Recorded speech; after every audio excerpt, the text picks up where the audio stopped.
En fait, il y a 3 mois ou 2 mois, là, un des dimanches où je suis venu ici, France est venue me voir, elle me dit « Hey, j'ai vu que le dimanche de Pâques, c'est toi qui va être présent.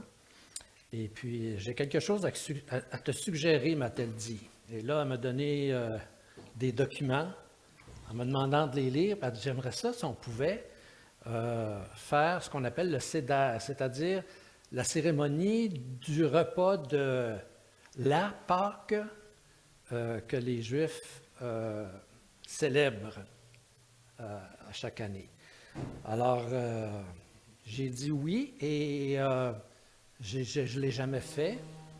Et puis, on peut essayer, on va voir. Et puis, évidemment, quelques semaines après, France et moi, on s'est demandé, mais dans quoi on s'est embarqué? Mais, alors, ce matin, on va ensemble reproduire le Seder, c'est-à-dire le repas de famille célébré à l'occasion de la Pâque juive. Et on va faire quelques applications pour la vie chrétienne. C'est ce qu'on va faire ensemble. Alors, ce repas-là, chez les Juifs, il est célébré à toutes les années à l'occasion de la Pâque et non pas de Pâques. Hein. Vous savez que Pâques pour les chrétiens, ça prend un S, puis Pâques pour les Juifs, pas de S. Alors, ce repas-là, cette cérémonie-là, elle est faite donc annuellement. C'est généralement un souper qui se fait, en fait, à l'occasion d'un souper. C'est une cérémonie qui se fait le soir, quand le soleil est couché. On commence. Puis c'est une cérémonie qui peut être très longue, qui peut durer un bon 2-3 heures, parce qu'il y a à l'intérieur de cette cérémonie-là, ce qu'on ne fera pas ce matin, mais il y a un repas festif entre les différentes étapes là, du Seder. Alors, ce repas-là, tel qu'on va le célébrer, vous avez les éléments là, sur la table. Ce sont les éléments qui sont sur la table d'une famille juive quand ils célèbrent le Seder. Et puis, les étapes qu'on va suivre sont à peu près les mêmes partout, avec quelques variantes. Là. Mais à peu près partout dans le monde, pour les vérifications que j'ai faites, c'est à peu près les mêmes étapes. Et c'est probablement les mêmes étapes que Jésus et son groupe de disciples ont suivi. Vous rappelez-vous quand Jésus a dit « Allez préparer la Pâque » à ses disciples, puis ils sont allés, puis ils ont préparé la Pâque. Bien, c'est les éléments qu'on retrouve là, ce matin, bien, c'est à peu près ça. Et on va voir qu'à certains moments donnés, vous allez dire « Ah, c'est là. Jésus a fait ça. Ah, c'est là. C'est à ce moment-là que Jésus a fait ça. » Alors, le Seder se déroule donc, comme je viens de le dire, en plusieurs étapes avec plusieurs symboles. Chacun de ces symboles-là communique une vérité, puis c'est comme ça qu'ils ont transmis de génération en génération les vérités qui se rattachent à la délivrance d'Égypte. Alors, ce matin, donc, on va expliquer certaines de ces étapes-là et puis faire quelques applications à l'œuvre de Jésus-Christ. Je vous demanderai d'être quand même miséricordieux en ce sens que je ne l'ai jamais fait, c'est la première fois que je fais ça. France me demandait ça, puis je me suis dit, pourquoi pas essayer. Et puis, mais j'étais bien content d'avoir France pour préparer tous les détails de ça. Et puis, Ghislaine qui va nous aider tout à l'heure. Quelques explications concernant certains éléments. Vous avez sur votre table du pain sans levain, qu'on appelle le matzah. Alors, lorsque les... Je vais expliquer, avant de commencer la cérémonie, là, lorsqu'ils ont quitté l'Égypte, après 400 ans d'esclavage, vous vous rappelez, ils ont été délivrés par Dieu, bien, les enfants d'Israël se sont enfuis rapidement, en hâte, ils sont sortis. Puis le pain n'a pas eu le temps de lever, c'est ce qui nous est dit dans les Écritures. C'est pourquoi, à l'occasion de la fête de Pâques, à l'occasion de ce repas-là, on mange du pain sans levain. Et immédiatement après la Pâque, et on peut voir ça dans les Écritures, dans Exode, dans Deutéronome, dans Nombre, on voit qu'il y a des ordonnances concernant la célébration parce que c'est dit immédiatement après la Pâque, immédiatement après le repas, commencent 7 jours de fête qui sont les 7 jours de la fête des pains sans levain. Et ça, c'est pendant 7 jours. Vous savez qu'aujourd'hui, dans les familles juives, on se prépare à ça en nettoyant la maison partout. Il ne faut pas qu'il y ait de levain nulle part dans la maison. Ça, c'est pour le pain sans levain. Tout à l'heure, on va allumer des bougies. Alors, en fait, on va le faire tout de suite. Hein. C'est généralement là, célébré, je vous l'ai dit tout à l'heure, au coucher du soleil. On allume 2 chandelles pour éclairer, qui nous rappellent la lumière que Dieu nous envoie. Et on fait aussi une bénédiction. Oh. Alors, béni sois-tu, Seigneur, notre Seigneur, notre Dieu, roi de l'univers, qui nous sanctifie. Qui nous sanctifie, j'aurais dû mettre mes lunettes, qui nous sanctifie par ta... On va entendre.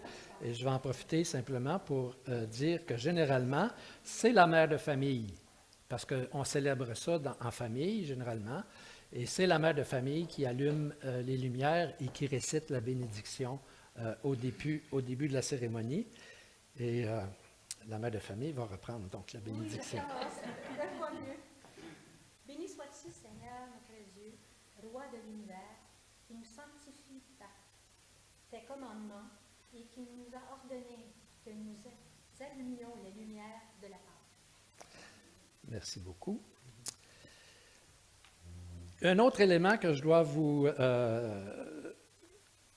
une autre information que je dois vous communiquer, c'est qu'on a réservé une place ici qui est vide. Quelqu'un sait pour qui? Non. Vas-y. C'est la place à Élie. Oui. Et Élie, on lui verse aussi une coupe de vin. Parce qu'il est possible, en tout cas, c'est ce qu'on espère, qu'Élie se présente pendant le repas, qu'Élie revienne. Parce que vous vous rappellerez, qu'est-ce qui est arrivé à Élie? Il a été enlevé dans un tourbillon, alors qu'il était avec Élisée, l'autre prophète. Et depuis ce temps-là, on attend le retour d'Élie. Et Malachie a repris ça. Dans Malachie, il est dit qu'Élie, il doit revenir avant le jour du Seigneur. Et vous rappelez-vous ce que Jésus a dit de Jean-Baptiste? C'est lui, l'Élie, qui devait venir. Parce que chez les Juifs, on attend que Élie revienne, le prophète qui a été enlevé, pour préparer la venue du Messie. Alors, c'est pour ça que Jésus dit à ses disciples, aux gens qui l'écoutaient, en parlant de Jean-Baptiste, hein, c'est lui, Élie, qui devait venir. Alors, à chaque repas de Seder, on laisse une place libre pour Élie, au cas où il reviendrait ce soir, et avec un verre de vin. Donc, on va commencer la cérémonie, et puis, comme je vous ai dit, c'est une cérémonie assez longue. Je l'ai réduite au maximum pour passer à travers toutes les étapes. Et puis, mais on devrait quand même s'en tirer. Alors, si vous me permettez, je vais m'asseoir. La première chose à faire, c'est que je vais inviter chaque personne à remplir la coupe. Vous avez du jus de raisin dans la bouteille et je vais inviter chacun à remplir votre coupe ou peut-être pas pleine, là, simplement de façon symbolique. Là. Élie, j'y en ai mis un petit peu plus, là, mais...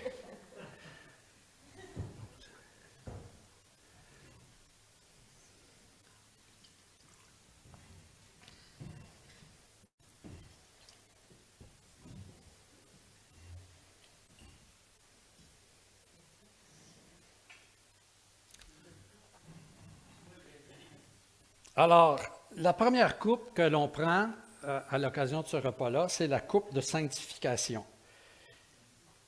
C'est la coupe de sanctification qui signifie, évidemment, le mot sanctification signifie être mis à part pour Dieu. Alors, les familles juives se rappellent à l'occasion de cette première coupe que Dieu les a libérés de l'esclavage en Égypte pour en faire un peuple qui lui appartienne, c'est-à-dire mis à part pour lui. Et je vais demander à France de nous lire un premier texte. Dieu parla encore à Moïse et lui dit, « Je suis l'Éternel. J'ai entendu les gémissements des enfants d'Israël. Je me suis souvenu de mon alliance. Je suis l'Éternel, je vous affranchirai et je vous délivrerai de leur servitude et je vous sauverai. Je vous prendrai pour mon peuple, je serai votre Dieu et vous saurez que c'est moi, l'Éternel, votre Dieu, qui vous affranchit des travaux dont vous chargent les Égyptiens. » Alors Dieu a dit à son peuple, je me suis souvenu, je suis venu, j'ai vu, je suis venu et je vais vous délivrer pour vous mettre à part pour moi. Quant à nous, comme chrétiens, puisqu'on va en faire une application chrétienne, l'apôtre Pierre nous dit que Christ nous a mis à part pour le servir et je vais demander à France de nous lire un autre texte. Vous, au contraire, vous êtes une race élue, un sacerdoce royal, une nation sainte, un peuple acquis, afin que vous annonciez les vertus de celui qui vous a appelé des ténèbres à son admirable lumière. Vous qui autrefois n'étiez pas un peuple, et qui maintenant êtes le peuple de Dieu, vous qui n'aviez pas obtenu miséricorde et qui maintenant avez obtenu miséricorde. Alors, en souvenance de l'œuvre que Dieu a fait pour nous, il nous a sanctifiés, il nous a mis à part pour le servir. On va prendre la première coupe.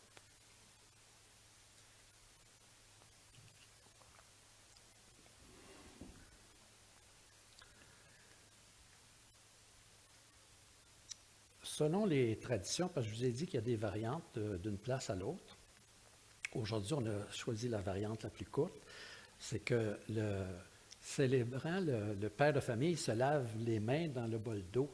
Mais faites pas ça dans votre bol d'eau parce que vous allez en avoir besoin tout à l'heure. Mais dans certaines façons de faire aussi, les participants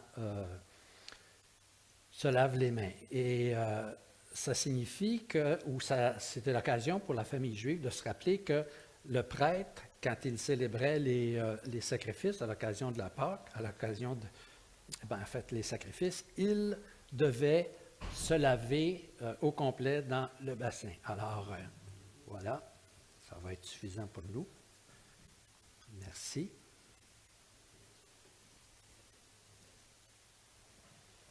Pour ceux qui viennent d'une autre tradition, vous remarquez qu'il y a certaines ressemblances avec d'autres traditions qu'on reconnaît, mais c'est de là que ça vient aussi. C'est une certaine forme d'adaptation.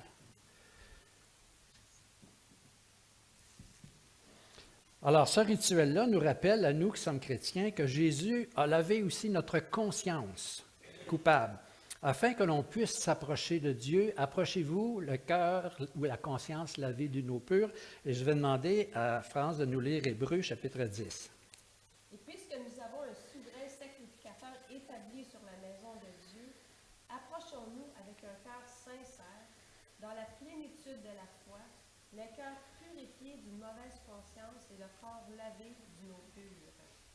Voilà, on peut s'approcher de Dieu parce qu'il nous a complètement lavés.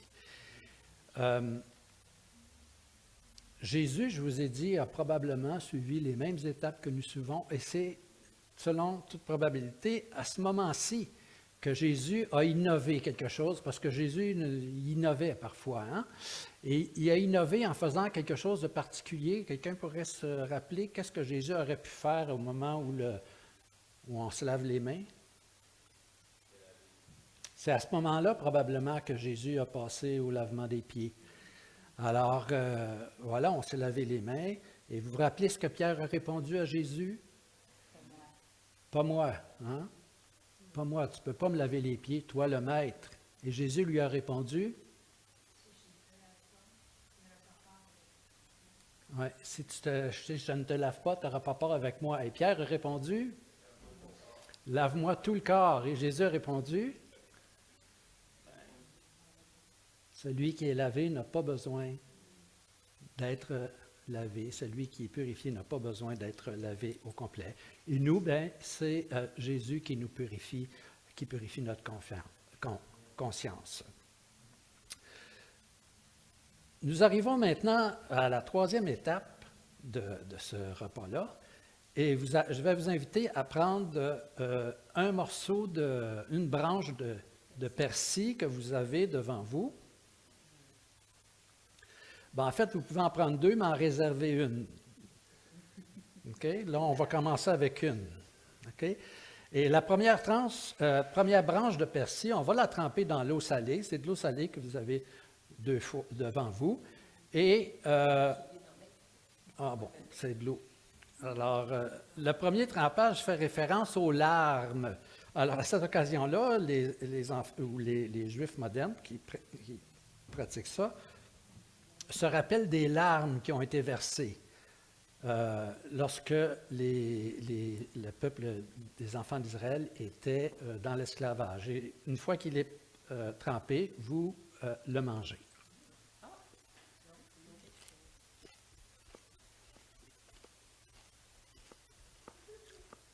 En tout cas, dans ma compréhension à moi. Ce qui prend un certain temps.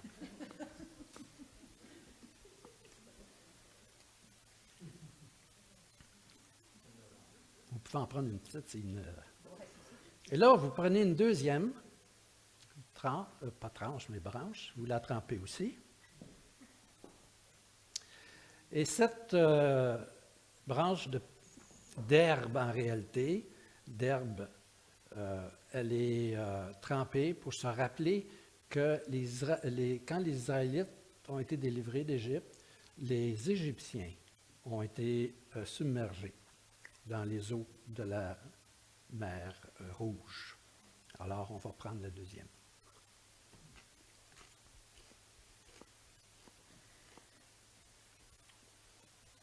Et nous, comme chrétiens, l'apôtre Paul nous rappelle que c'était quand les Juifs quand les enfants d'Israël ont passé à travers la mer, ça représente une forme de baptême, comme nous aussi, on est passé dans le baptême chrétien, la rédemption de nos péchés. Avec nous, ou avec moi, en fait, vous avez chacun un morceau de matzah, un pain sans levain. Moi, j'en ai 3. Il y en a un qui... Ça, à l'époque de Jésus, il n'y avait pas ça.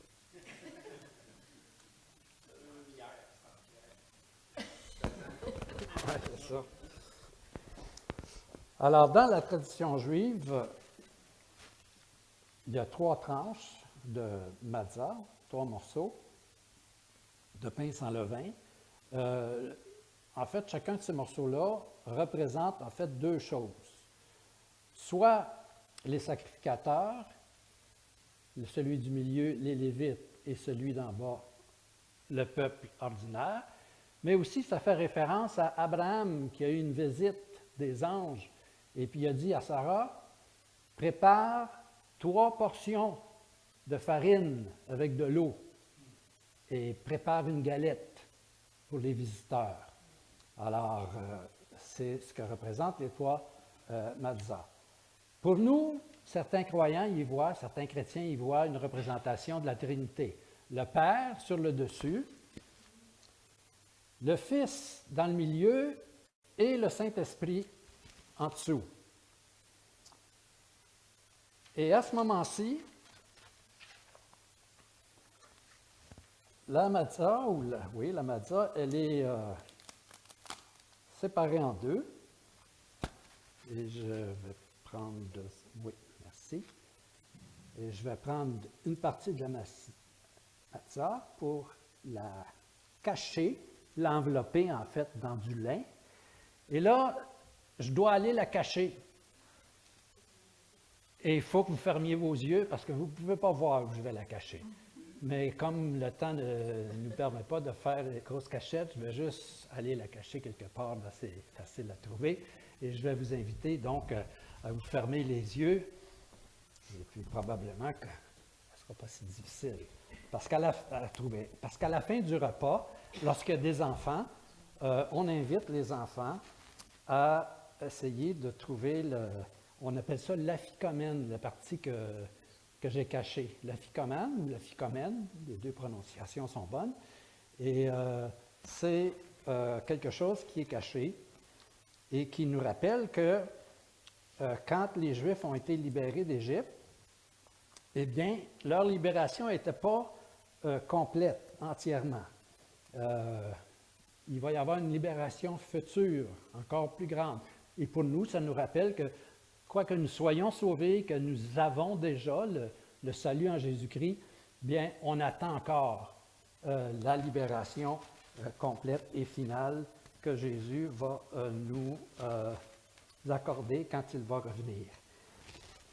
Donc,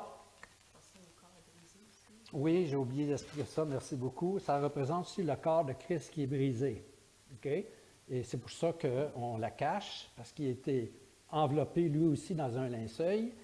Et il est disparu dans le tombeau, mais nous savons, comme on l'a chanté ce matin, qu'il est ressuscité et qu'un jour, il reviendra.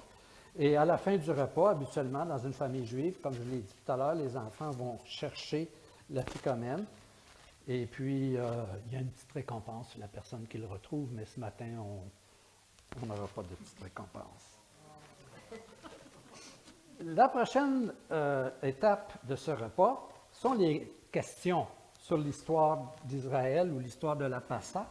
La Pessa, c'est la Pâque juive.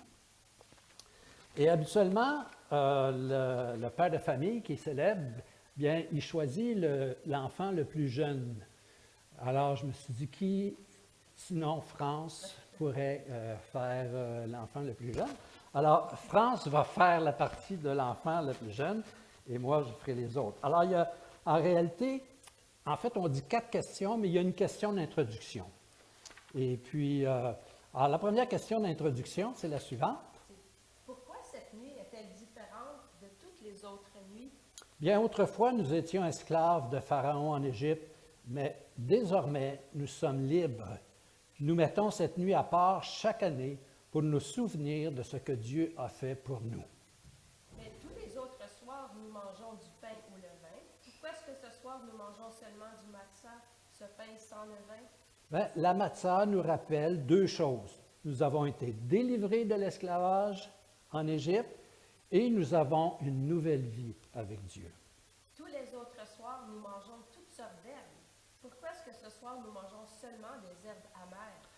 Bien, c'est parce que nous nous rappelons combien l'esclavage de nos ancêtres en Égypte a été amer lorsqu'ils vivaient sous la domination des Égyptiens. Tous les autres soirs, nous sommes parfois assis bien droit sur nos chaises, parfois plus détendus. Pourquoi est-ce que ce soir, nous sommes tous assis de manière détendue? Eh bien, ce soir, nous avons, en principe, chacun notre coussin, parce que nous pouvons nous détendre plutôt, pour exprimer le repos dont nous jouissons depuis que nous avons été libérés d'Égypte. Ce coussin représente notre liberté et on peut s'appuyer et s'accoter dessus. Et là, bien, habituellement, chaque participant a son coussin et puis on peut... Non, pas vraiment. Pas vraiment, non. Je ne pense pas. Tous les autres soirs, nous ne trempons jamais les herbes. Pourquoi est-ce que ce soir, nous trempons les herbes par 2 fois? Bien, nous nous souvenons ainsi des larmes et de la délivrance miraculeuse. C'est ce que nous représentions avec le persil. Ensuite, on va faire une lecture qu'on tire d'Exode chapitre 12. Je vais lire une certaine partie de ce texte-là. C'est dans Exode chapitre 12, au moment où Dieu invite Moïse à se préparer et à préparer les enfants d'Israël pour la délivrance qu'il va leur accorder. L'Éternel dit à Moïse et à Aaron dans le pays d'Égypte, « C'est moi. Ce mois-ci sera pour vous le premier des mois. Il sera pour vous le premier des mois de l'année. Parlez à toute l'assemblée des enfants d'Israël et dites, le 10e jour de ce mois, on prendra un agneau pour chaque famille, un agneau pour chaque maison. Si la maison est trop peu nombreuse pour un agneau, on ne prendra avec son plus proche voisin selon le nombre des personnes. Ce sera un agneau sans défaut, mâle, âgé d'1 an. Vous pourrez prendre un agneau ou un chevreau. Vous le garderez jusqu'au 14e jour de ce mois, et toute l'assemblée d'Israël l'immolera entre les 2 soirs. On prendra de son sang et on en mettra sur les 2 poteaux et sur les linteaux de la porte des maisons où on le mangera. Cette nuit même, on en mangera la chair rôtie au feu. On la mangera avec du pain sans levain et des herbes amères. Vous ne la mangerez point à demi-cuit ou bouilli dans l'eau, mais il sera rôti au feu avec la tête, les jambes et l'intérieur. Et vous ne laisserez rien jusqu'au matin. S'il en reste quelque chose le matin, vous le brûlerez au feu. Et quand vous mangerez, vous aurez vos reins sains, vos souliers aux pieds et votre bâton à la main. Et vous le mangerez à la hâte. Évidemment, c'est pour être prêt à partir, parce que c'est la fête de l'Éternel. Cette nuit-là, je passerai dans le pays d'Égypte et je frapperai tous les premiers-nés du pays d'Égypte, depuis les hommes jusqu'aux animaux, et j'exercerai des jugements contre tous les dieux d'Égypte. Je suis l'Éternel.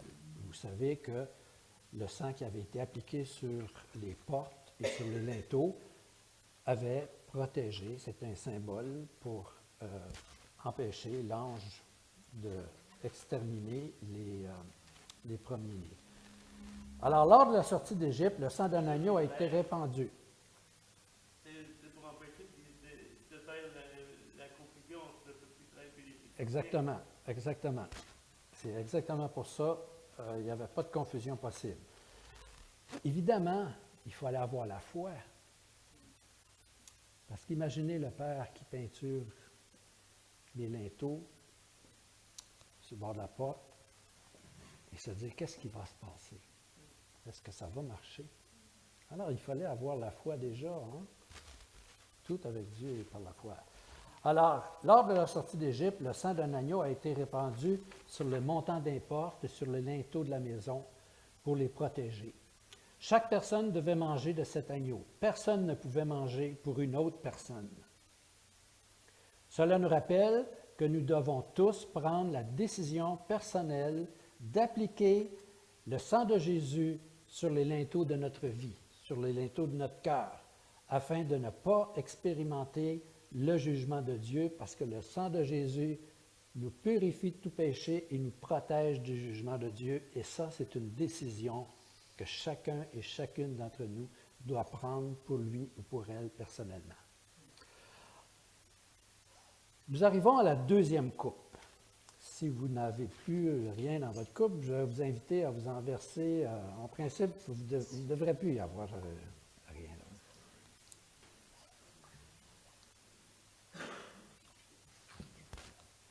Alors, c'est la deuxième coupe, c'est la coupe des fléaux. Dieu a fait venir 10 plaies sur les Égyptiens afin de démontrer sa puissance et de délivrer les enfants d'Israël, pour montrer qu'il était plus puissant que les dieux des Égyptiens. Chaque personne, maintenant, je vais vous inviter à le faire, vous avez une cuillère devant vous, vous pouvez prendre la cuillère, ou vous pouvez prendre votre doigt, et vous allez tremper soit la cuillère ou votre doigt dans votre coupe, et vous allez laisser tomber dans l'assiette qui est devant vous une goutte pour chacun des fléaux, au fur et à mesure que je vais les nommer, et je vais vous inviter à les répéter après moi à chaque fois qu'une goutte tombe.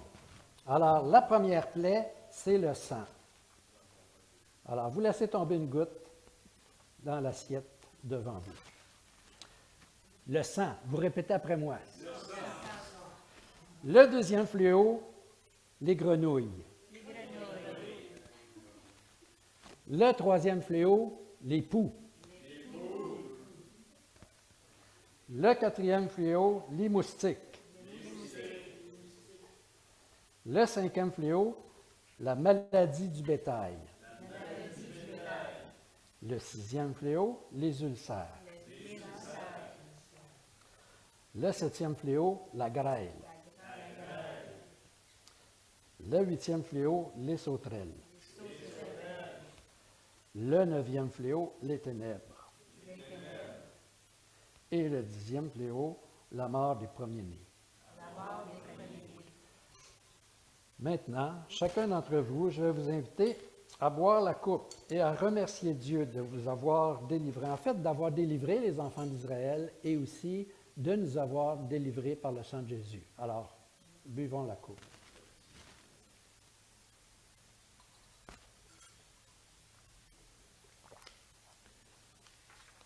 Je vais juste donner l'occasion à une personne qui voudrait rendre grâce à ce moment-ci, s'il y avait quelqu'un parmi nous qui voudrait rendre grâce pour ce que Dieu a fait en délivrant les enfants d'Israël et ce qu'il a fait pour nous en nous délivrant par le sang de Jésus. Est-ce qu'il y a une personne qui voudrait rendre grâce? Sentez-vous libre.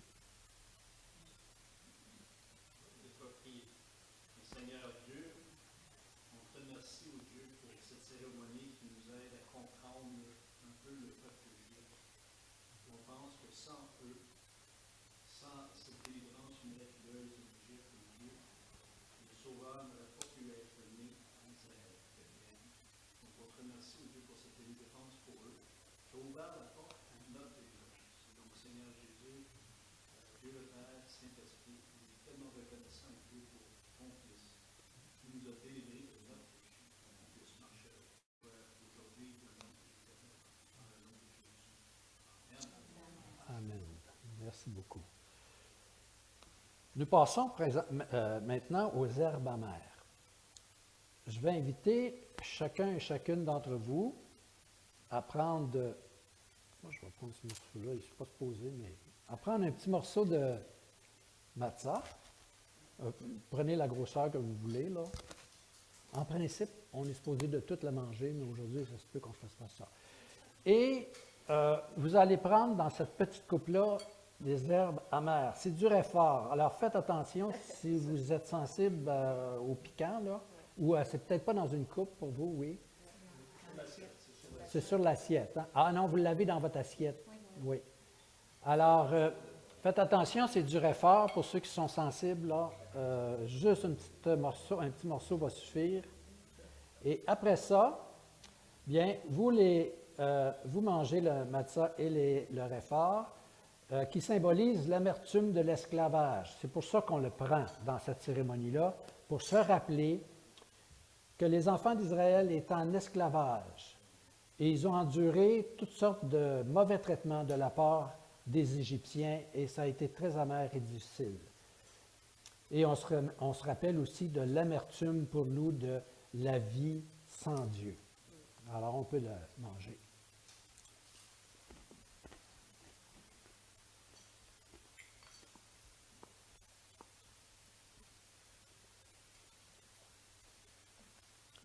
Vous savez, dans cette cérémonie-là, beaucoup de choses sont très calculées. Et le poids de la matzah qu'il faut manger est calculé. Et on a 4 minutes pour manger ce morceau-là. Mais pas plus. Il faut que ça soit fait en 4 minutes. Alors, nous, on a déjà fini, je pense. Hein? Okay. Et maintenant, je vais vous inviter à prendre un autre morceau de matzah et de mettre un petit peu d'arocette dessus. La recette, c'est ce que vous avez, en fait, c'est le genre de petite compote. En fait, c'est le mortier que vous avez. C'est un mélange de fruits, de noix. Si vous êtes allergique aux noix, peut-être qu'on va vous dispenser. Mais vous en mettez un petit peu sur votre arachette. Oui, c'est-à-dire vous mettez un peu d'arachette sur votre morceau de pain. Et ce sont des herbes donc qui sont douces. Et ça représente, comme je viens de le dire, les briques. C'est le mortier qui était entre les briques lorsque les enfants d'Israël faisaient des travaux pour les Égyptiens. Et ça a été un moment difficile. Donc, c'était un dur labeur. Toutefois, il y avait quelque chose de doux. C'est pourquoi c'est fruité aussi. Il y a quelque chose de doux dans le fait qu'il y avait des promesses. Une promesse de délivrance de la part de Dieu. Et on va prendre ensemble cette partie du repas ou de la cérémonie.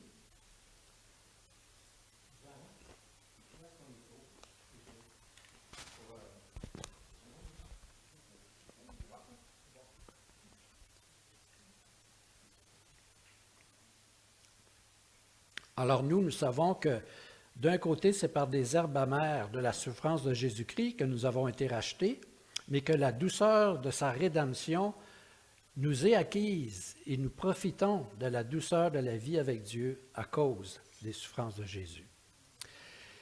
Et encore une fois, en espérant qu'il vous reste un petit morceau de Matzah, je vais vous inviter, cette fois-là, à un partage.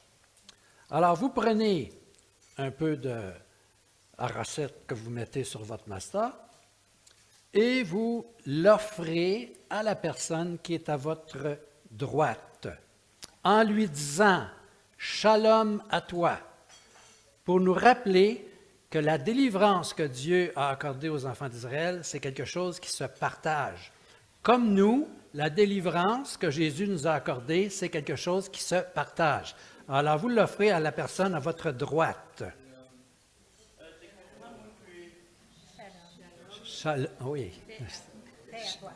Shalom, paix à toi, c'est ce qu'il faut dire. Shalom, paix à toi.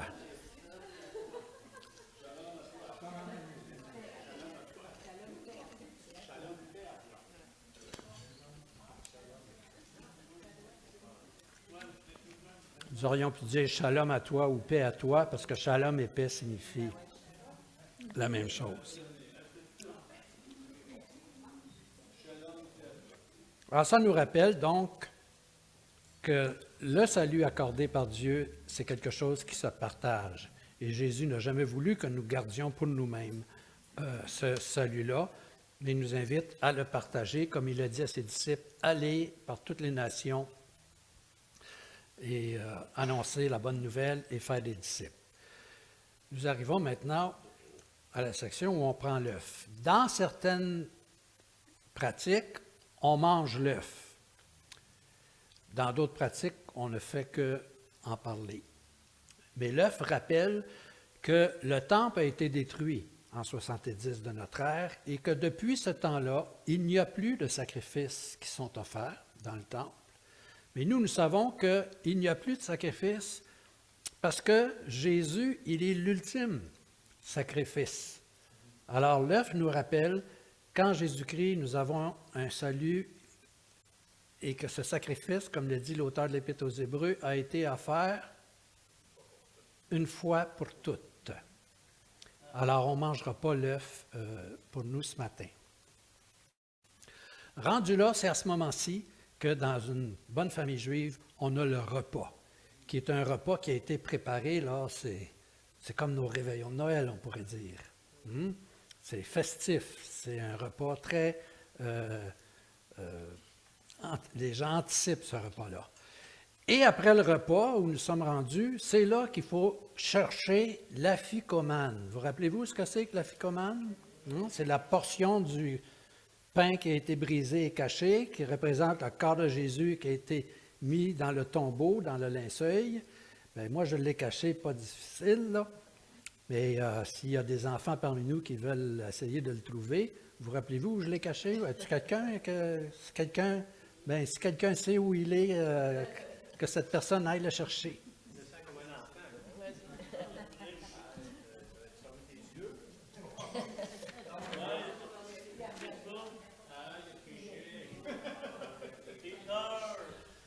Merci beaucoup. On va te donner une récompense un jour. Je vous ai demandé d'être miséricordieux parce que c'est la première fois que moi je le fais et qu'on prépare ça ici. France et moi, c'est la première fois qu'on le fait, là, qu'on le prépare nous autres mêmes, même si on a peut-être déjà participé. Et j'ai oublié quelque chose que Kevin vient de me rappeler. Tout à l'heure, quand j'ai lu le texte de l'Exode, j'aurais dû, en principe, prendre l'os d'agneau, parce que c'est vraiment un jarret d'agneau qui a été brûlé pour ça, pour cette cérémonie-là. Et j'aurais dû vous rappeler que les Israélites, les enfants d'Israël ont offert un sacrifice qui a été passé au feu et que nous avons l'agneau de Dieu qui nous délivre nous aussi. Je l'ai oublié, mais personne ne va m'en tenir rigueur, je crois bien. Donc, l'afikomen a été trouvé. Jésus lui-même a utilisé ce pain-là. Vous rappelez-vous? Quand Jésus a brisé le pain, ceci est mon corps qui est brisé pour vous. Alors, c'est à ce moment-là, tout à l'heure, quand la ficomane, quand on a brisé la Mazda et mis de côté la ficomane, c'est à ce moment-là que Jésus a probablement fait ça avec ses disciples. Ce qui nous conduit à notre troisième coupe, qui est la coupe de rédemption. Tout le monde remplit sa coupe si vous en avez plus.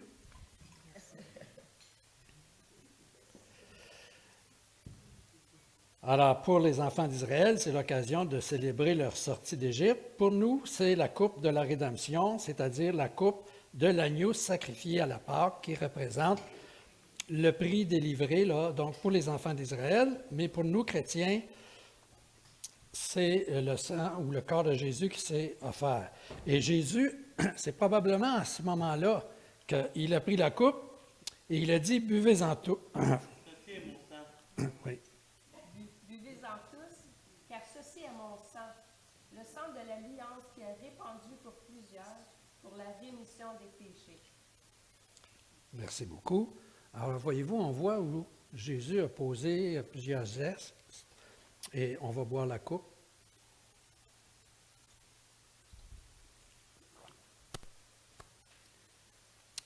Eh bien là, puisqu'on a 1 ou 2 minutes pour le faire, je vais demander à France d'aller voir si Élie s'en vient.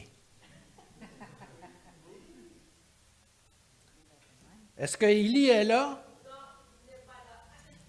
Alors peut-être qu'il viendra l'année prochaine. Nous verrons. Alors selon Malachie, chapitre 4, le peuple juif sait que Élie va préparer la venue du Messie. Et en demandant si Élie arrive, s'il est là, bien, les Juifs proclament qu'ils attendent encore le Messie. Mais Jésus nous a dit, à propos de Jean-Baptiste, que c'est lui, l'Élie, qui est venu préparer la voie du Messie. Hein? Quand on a posé la question à Jean-Baptiste, il a répondu, « Je suis la voix de celui qui crie dans le désert, préparez le chemin du Seigneur. » Nous arrivons finalement à la fin de notre cérémonie et on va se verser un autre coupe.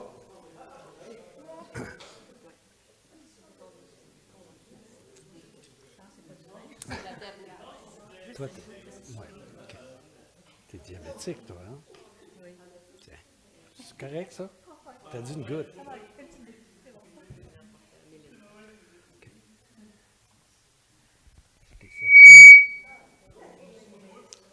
Je t'ai servi comme j'aurais servi mon épouse en rafette. Prêt.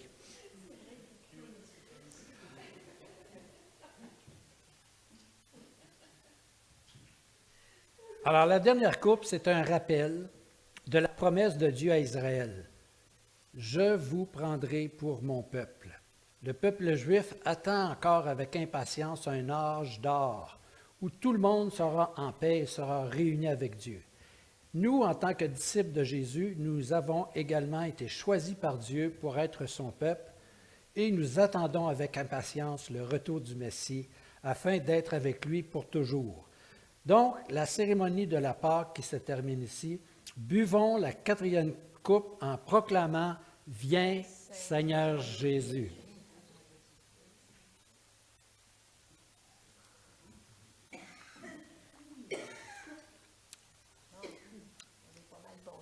Ouais.